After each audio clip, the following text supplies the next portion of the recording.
So, Professor Redmond O'Connell, how did you get that fancy title anyway?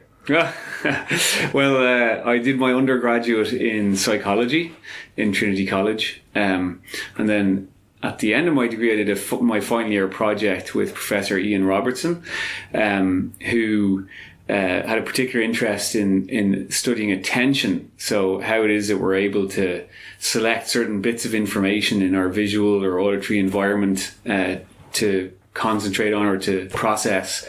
And he gave these really fascinating lectures in that final year, and I did my project with him on that topic, and that kind of drew me into the world of research. I really enjoyed the process of doing a research project and finding out the results and interpreting them and coming up with new experiment ideas. So that led me into doing a PhD with Ian again.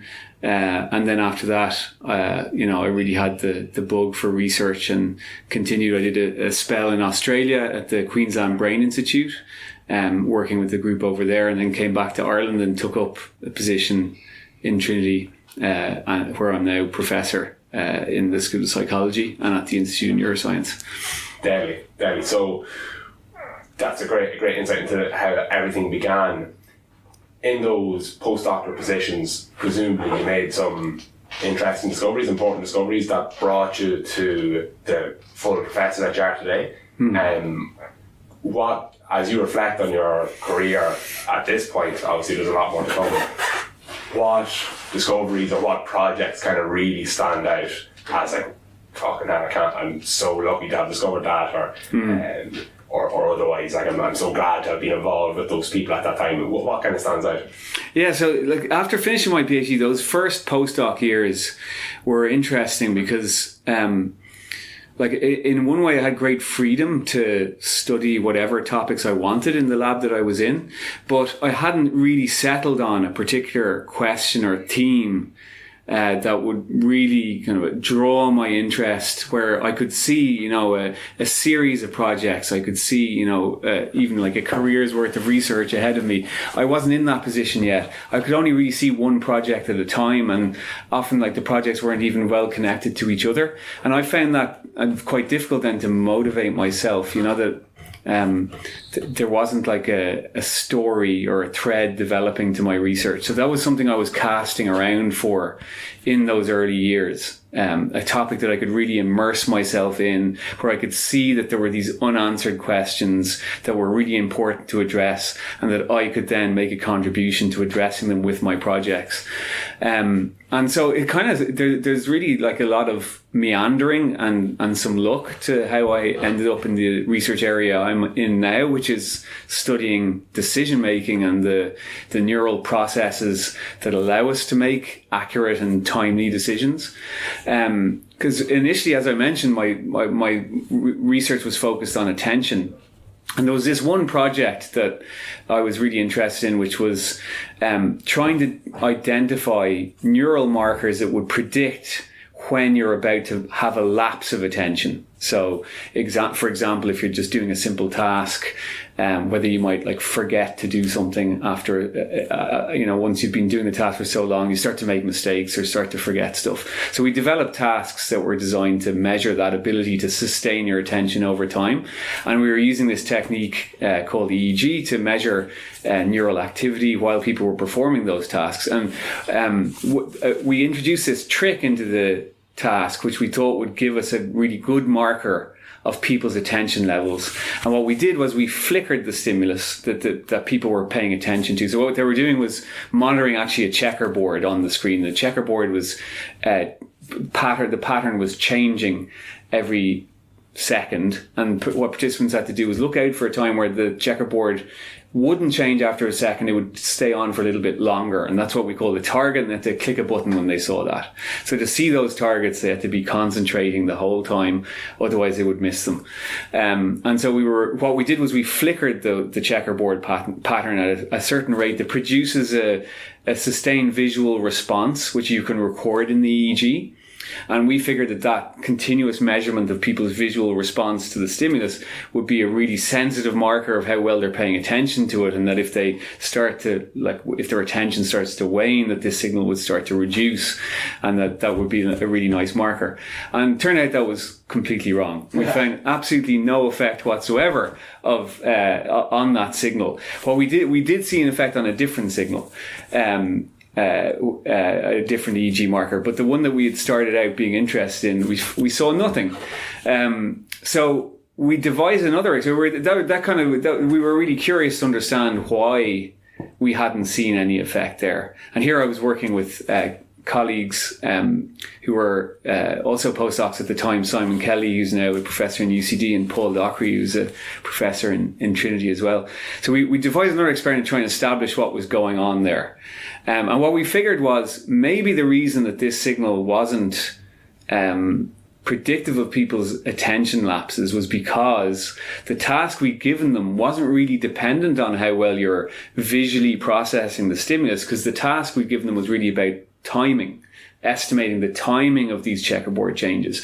So if you weren't perfectly representing the checkerboard in your visual cortex, it probably doesn't matter as long as you're just able to tell when there's a change, which was quite obvious, really obvious in fact. And the real task was about judging the time, the duration of each pattern. So what we did was we devised another experiment where we tried to make it so that the visual processing stimulus would be the most important thing for this task. So what we had was, again, these sorts of checkerboard patterns, but now what people had to do was detect when the pattern would start to fade gradually at certain points in time. And it would fade so slowly that initially you couldn't see it, and then after a bit of time it would become a bit more obvious. Yeah. So again, requiring them to really pay careful attention in order to spot these things. And now we did get an effect on the signal that we were expecting, but we never even ended up making anything out of that or really publishing on that effect, because we saw something much more surprising and interesting, which was this signal that we were seeing in another element of the EEG data that was tracking the participants' responses on the task. So we were seeing this slowly building signal that was peaking just before people made their response to report that they had seen a target, and then falling down again. And we were seeing that this signal was much smaller or absent when people failed to report the target. And a signal like this had never been seen before in human EEG data. So it was really curious. This is such a slow signal that's peaking at people's responses. The other key thing about it is that this signal, it wasn't to do with actually clicking a button, because we'd still see that signal even if we had participants just mentally count every time they saw a target and report it at the end of the task. So we knew then it's not a motor signal, a signal to do with moving your hand. And we also knew it wasn't a visual signal, because we got people to do an auditory version of the task where they're listening to a tone, and that tone would drop in volume every now and then. And we saw exactly the same signal. We saw that this signal also was really strongly predictive of when people would respond, how quickly they would respond. The signal would build more quickly when when the signal built more quickly, people would respond more quickly. So we'd never seen a signal like this in EEG before. We hadn't set out to find it. We just came across it in our analyses of the data on this whole other experiment. And it turned out that my colleague Simon Kelly at that time was working in Columbia University in New York, where research was being done on monkeys, where they'd been taking direct recordings of individual neurons in the parietal lobes of monkeys performing similar sorts of decision-making tasks, perceptual decision-making tasks, and had been studying what were referred to as decision signals that seem to accumulate the evidence that the monkey needs or the human needs for in order to make the decision that they're asked to make, and that hits a certain peak or threshold immediately before the participant commits to their decision. So that knowledge then that these sorts of signals were being studied in monkeys, that opened up the door for us then to understand, okay, well, so this signal that we're seeing in the EEG looks very similar to the signals that people are studying in monkeys. And I should have said that when we're talking about EEG, we're talking about electrodes that are placed on the surface of the scalp. So we have a very poor idea of where those signals are actually coming from in the brain. But we could see that the signal had a very similar profile or characteristics to what had been seen in monkeys. So that led us to realize, what we have here is a human decision signal. And again, a signal like that had not been seen previously in human brain recordings. So that was a really big breakthrough for us. Because what it meant was, up until that point, research on these sorts of decision signals had really just been for scientists who study animals, who were able to take direct recordings from monkeys or rodents, and it wasn't thought possible to look at comparable neural recordings in humans. But we have basically stumbled on a means of doing it. And the big thing was that what we were doing was using stimuli in our tasks that stay on screen the whole time, and that have these subtle changes every now and then. And the reason people hadn't seen these signals before was that in most of the tasks that we tend to use, participants are asked to make decisions about stimuli that flash up on screen suddenly. And then what happens when you do that is you get this rapid series of different signals in the brain, right, that reflect, say, the early visual responses to the stimulus, maybe picking out the color or the shape or the orientation of the stimulus. You get the signals that are to do with the decision being made, and you also get signals to do with motor responses, right? If you're asking participants to click a button, depending on what they've seen, you get other signals too, reflecting where they're attending to on the screen and all that kind of stuff. And the problem is that those signals overlap in time, and they overlap then in your scalp recordings with the EEG, because the EEG is reflecting all of that activity at once from being generated from different areas of the brain. It becomes very difficult then to unpack them and to say, right, this is the decision signal, this is the visual response signal, this is the motor signal. By slowing it all down then, by having a stimulus that's always on screen, we basically remove the visual signals from the equation, and we end up with just the activity that's related to the decision remaining in our EEG recording. And so that was a big breakthrough. It's really interesting how it emerged, and that we hadn't set out to look for it. So that's the look piece there. But the approach we had taken to addressing our question, which was to initially to understand, why adjustments of visual signals happen in some, are not observed in one particular task and they are in another, that we were methodically probing this effect using very careful stimulus manipulations. It allowed us, it primed us to be able to observe this other type of signal, this other type of decision signal. And the look piece, though, was that Simon was working in a lab where they were studying these types of signals in monkeys, and that allowed us to connect up the dots. And so having this new ability then to actually directly observe and measure decisions as they're being formed in the brain opened up immediately just a whole world of new research projects, where we could start to address some big outstanding questions about how the brain allows us to make decisions. Where previously, again, in terms of human research, we were restricted to just studying human behavior, essentially, which really limits the kinds of questions we can ask. Now that we have these neural signals, we can dig much deeper and get a much better understanding of exactly how the brain is making decisions in different contexts. And that's been really the focus of my lab's research for around the last 10 years since then. Incredible. So you and your colleagues had a healthy dose of expertise and a healthy dose of luck as well. Exactly. To find that decision signal. So just a quick little kind of recap of the experiment, and then I'll ask you a question about that decision signal you referred to. So we have these continuous stimuli. There's no real flashing of a visual image, or there's no real kind of sudden onset of a sound. It's constantly being heard, but there's a subtle change in it, and you're asking the participant to make a decision when that subtle change occurs. You're going to warn them, say, listen, there's going to be a subtle change. I want you to either mentally note it in your head, or hit a button.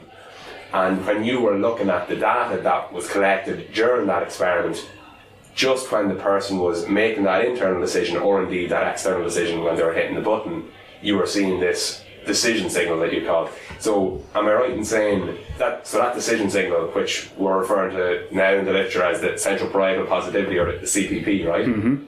That you, as a decision signal, would another way to describe that be as like an evidence accumulation signal? Yeah, okay. Exactly. So, like I said,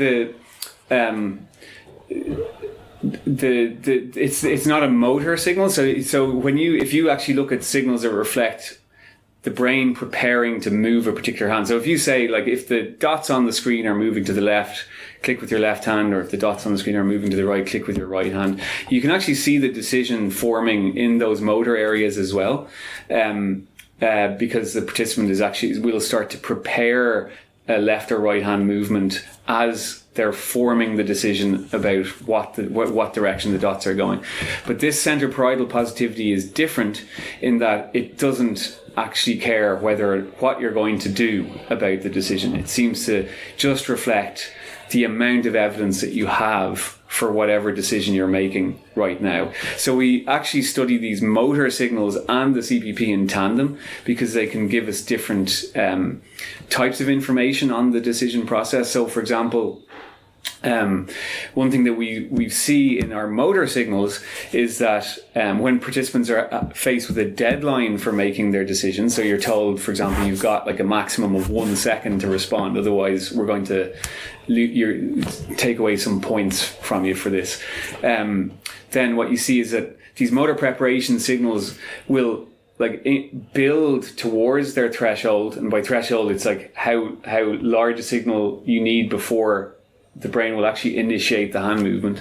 They'll build towards that threshold at a faster rate when over time when the participant is under that kind of time pressure, and that's something that we referred to in the literature as urgency. So it's just like it's becoming increasingly important that you just make some kind of a response. And what that means is that in effect, then, as time goes by, the participant becomes willing to make decisions to click a button based on less and less information, less and less evidence, because when you get to a point where by the deadline you're better off having a guess than clicking nothing, right?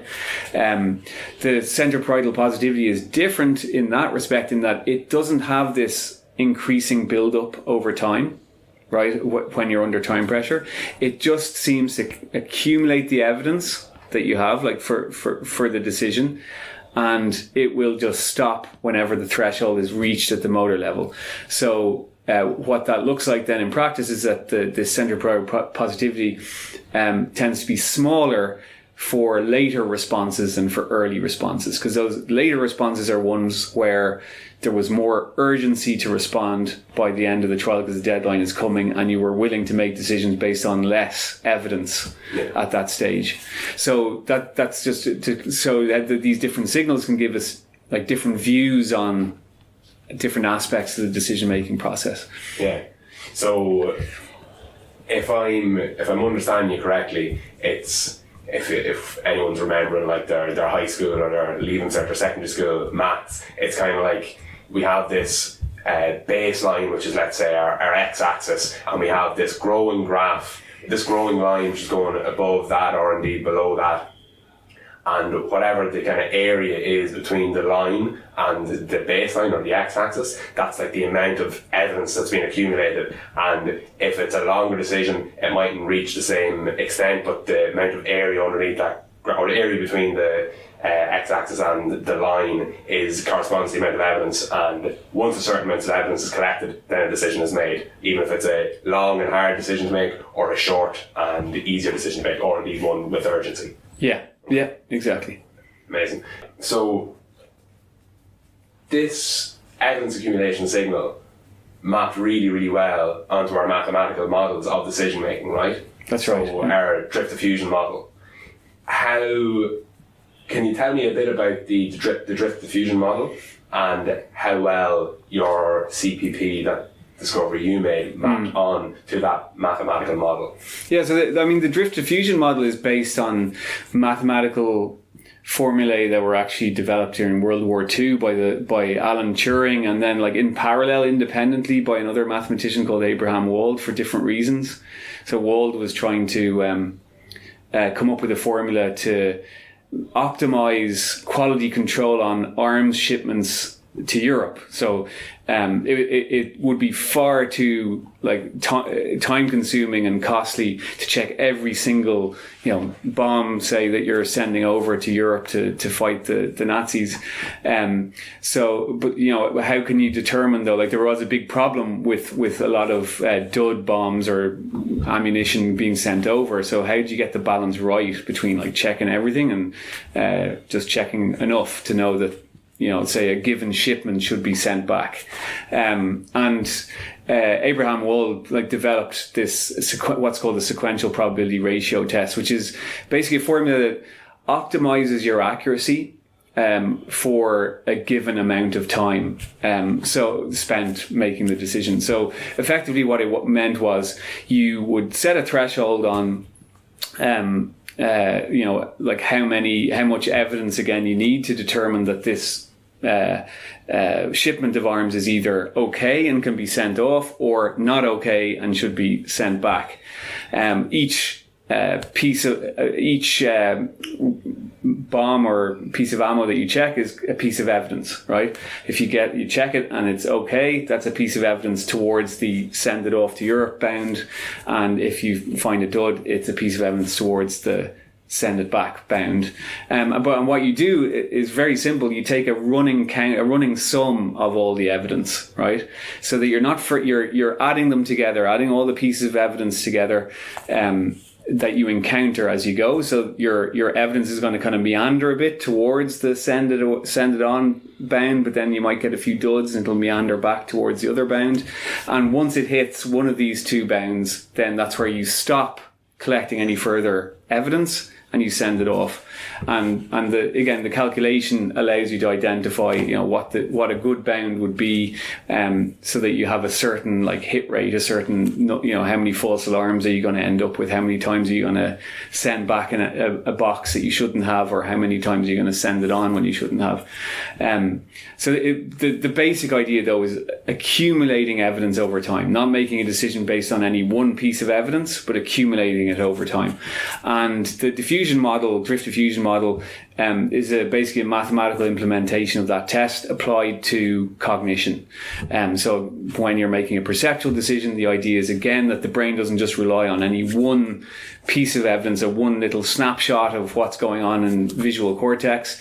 It accumulates, samples evidence repeatedly over time, allows it to accumulate up to, again, these decision bounds that would say, okay, the dots are moving left or the dots are moving right. And all that might happen very rapidly in the space of even say 100 milliseconds or a second, but it's still a progressive accumulation process.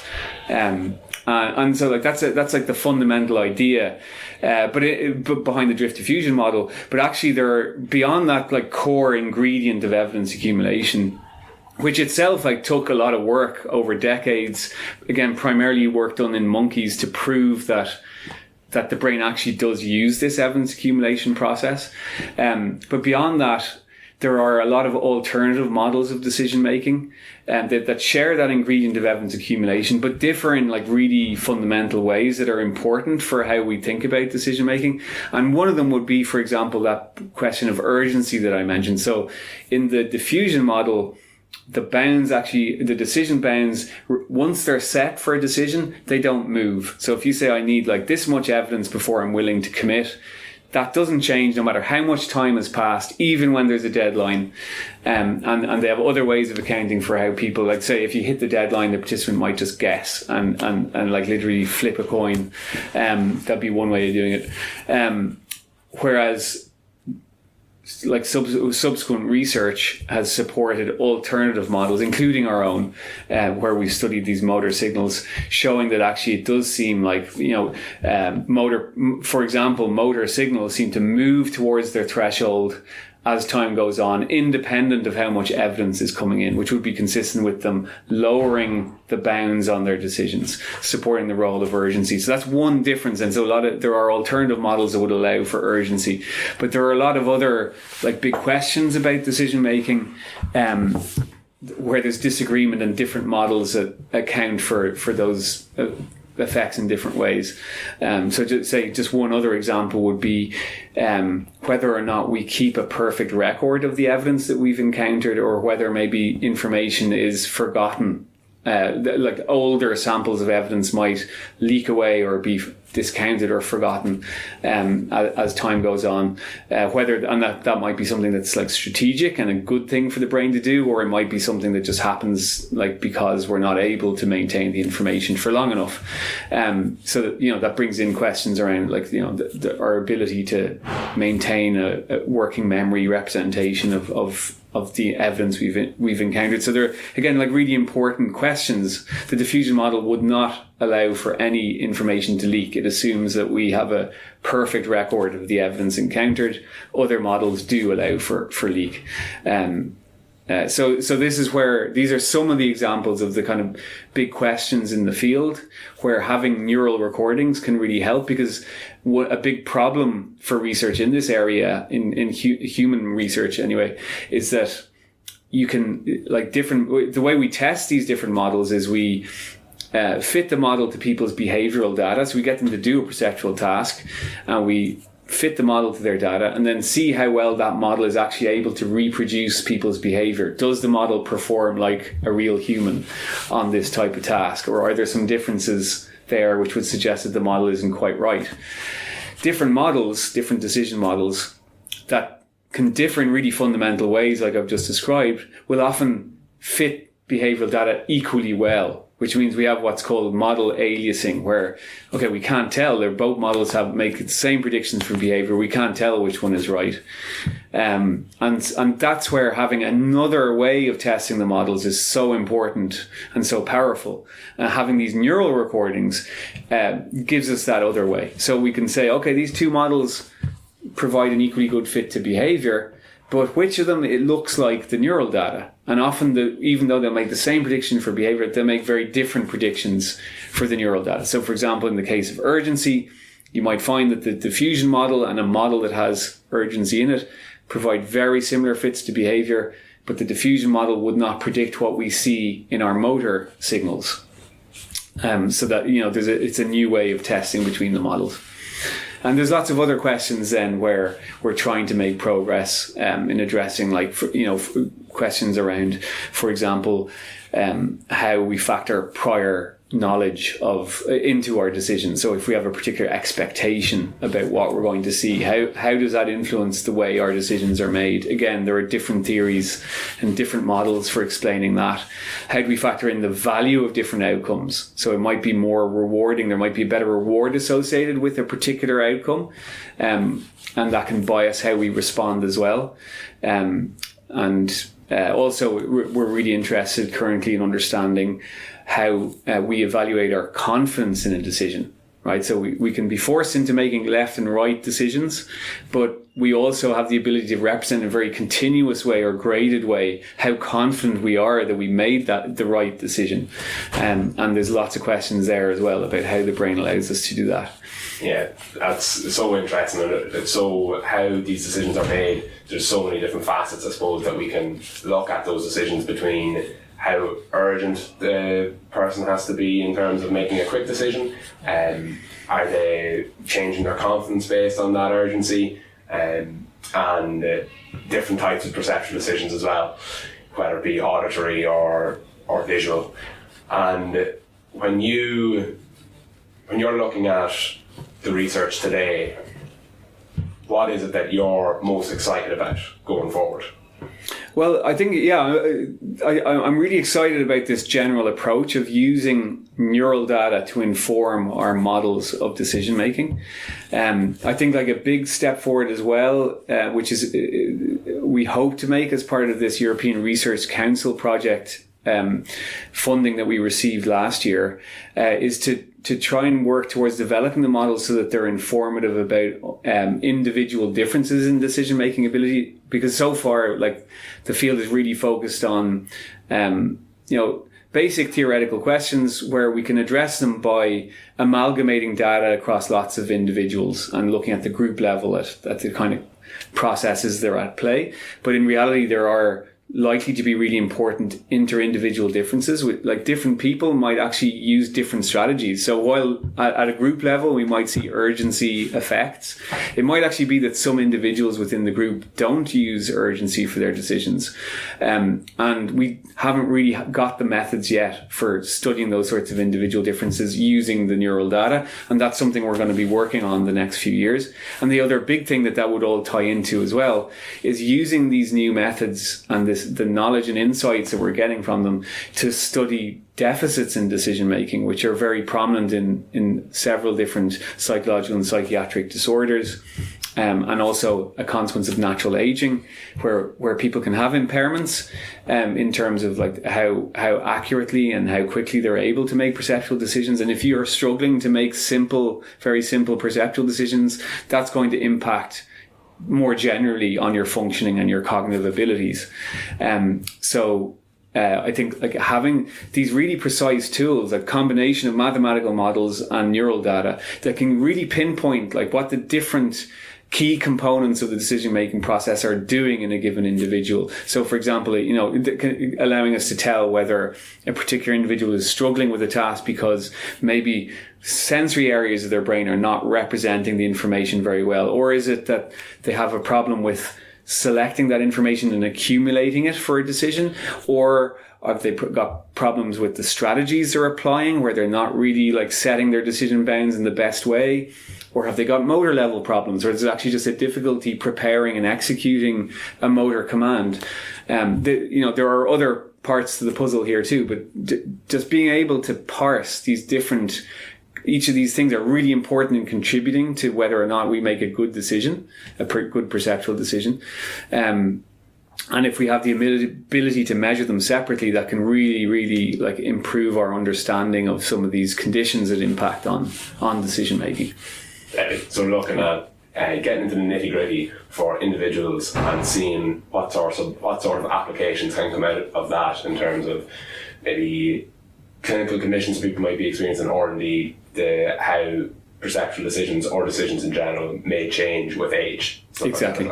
Yeah. Nice. So as a professor in decision neuroscience, and considering all the things you've learned, have you changed the way you make decisions in your own life based on this experience? Well, that's a good question. In reality, a lot of the work I've been doing has been focused on very elementary perceptual decisions that we make quite rapidly and unconsciously. We are tapping into bigger questions that transcend any particular type of decision. So, for example, how you deal with time pressure, how you factor in prior knowledge.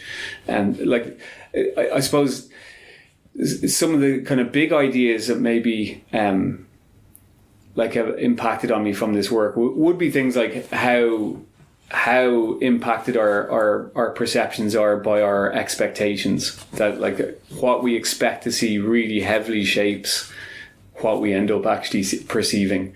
That's been a big realization from, not from our own research only, but just from reading the literature and the developments in neuroscience in general over the last 10 years. That's been a big one. But also this kind of work, it does bring up some fundamental questions as well about, for example, how decisions are represented in the brain.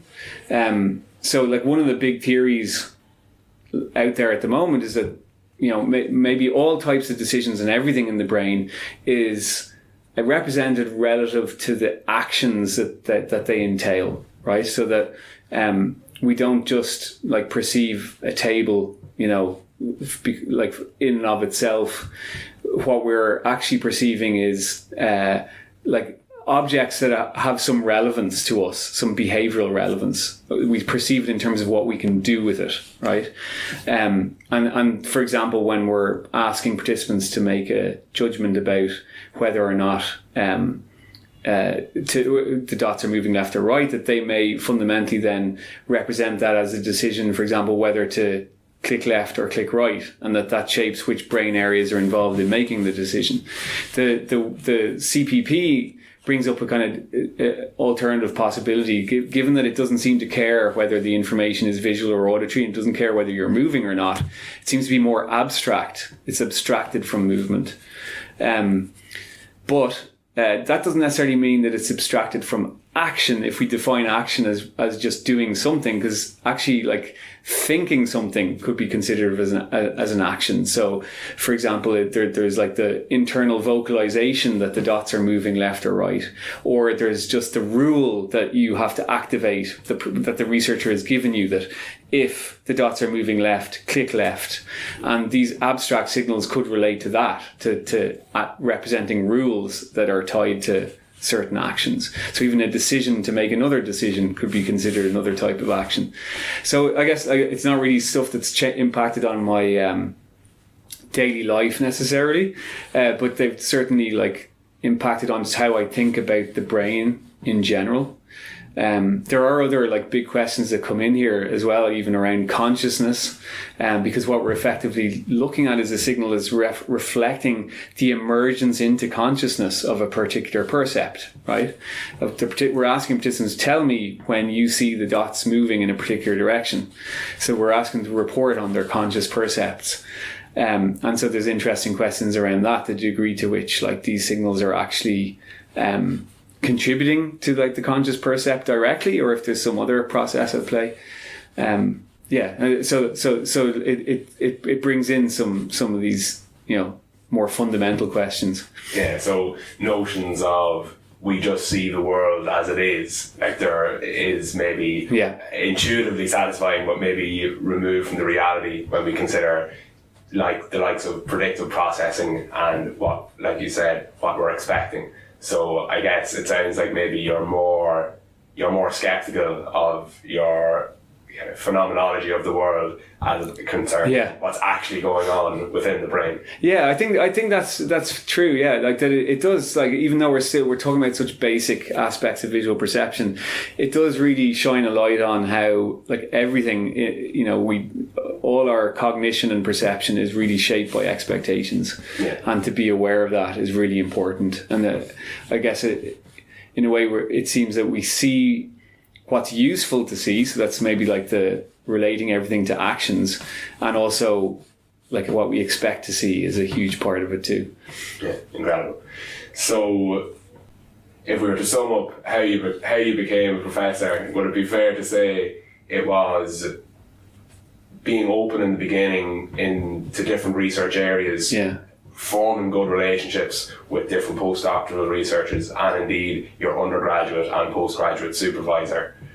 And is there anything else? No, I think that's bang on. It's like that it developed gradually. I didn't have this big plan at the start. I was kind of shambling around. I enjoyed doing research, but I didn't really know yet what I wanted to research, and I wasn't committed, like even after my PhD, to a career in this area.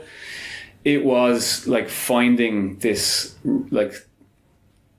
topic and these questions that just happened to fascinate me, that where I could see this opening for me to make a contribution, that really drew me in. And the other big thing is what you mentioned, like definitely, like maybe the biggest thing was the relationships with other people, and how much I've enjoyed working with the people that I've had around me for my whole career. I've hugely relied on like the input of other people, the conversations, the feedback, the ideas, bouncing ideas off other people, particularly like Simon Kelly, who's been a really close collaborator, amongst others, rather than, and absolutely, of course, all the people who've worked in my lab.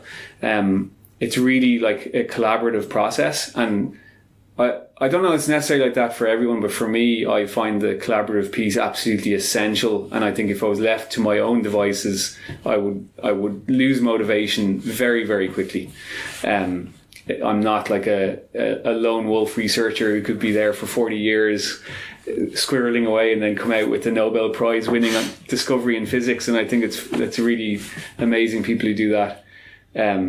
I thrive on the interactions and the conversations and meeting other scientists at conferences and the environment. Brilliant. Yeah. Thanks so much for chatting to me today, Redmond. A pleasure. Thanks, Pat.